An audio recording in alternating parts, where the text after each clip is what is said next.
বাংলা সাহিত্য job solution part 4। কড়ছা। কড়ছা বলতে বোঝায় দিনলিপি বা ডায়েরি।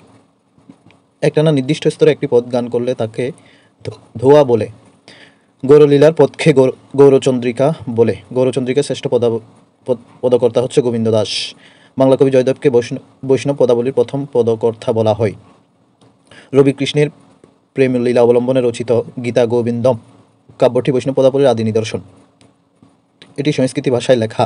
মিথিলার রাষ্ট্রবার কবি বিদ্যাপতিকে মিথিলার কোকিল বলা হয়। পূর্বরাগ হল মিলনের পূর্বের দর্শন, নাম, শ্রবণ প্রভৃতি ধারা। নায়ক নায়িকার মনে পরস্পরের প্রতি যে অনুরাগ জন্মে। পূর্বরাগের শ্রেষ্ঠ পদকর্তা হচ্ছে চণ্ডীদাস। বৈষ্ণব পদাবলীতে 8 প্রকার অভিসারের কথা বলা আছে। শ্রী চৈতন্য দেবের 1486 সালে নবদ্বীপে জন্মগ্রহণ করেন আর 1553 সালে পুরীতে মৃত্যুবরণ করেন। পদ বা পদাবলী বলতে বোঝায় বুদ্ধ বা বৌদ্ধ বৈষ্ণবীয় ধর্মের গৌড় বিষয়ের বিশেষ সৃষ্টি। ব্রজবুলি অর্থ হচ্ছে ব্রজের বুলি বা ব্রজের ভাষা। এটি মিথিলার উপভাষা। মিথিলা এবং বাংলা ভাষার মিশ্রণে এই ভাষার সৃষ্টি। বিদ্যাপতি এই ভাষার প্রধান কবি। বাংলা ভাষার বৈষ্ণব পদাবলীর আদি রচয়িতা হল কবি দ্বিজ চণ্ডীদাস। কৃত্তিবাস হল বাংলা অনুবাদ সাহিত্যের প্রথম কবি।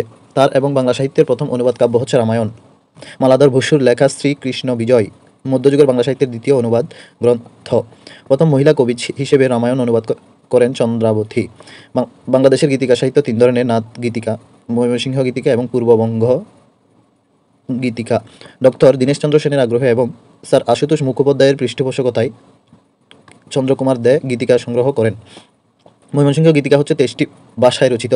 বাংলা ভাষার প্রথম ইতিহাস গ্রন্থের রচয়িতা হচ্ছে দীনেশচন্দ্র সেন।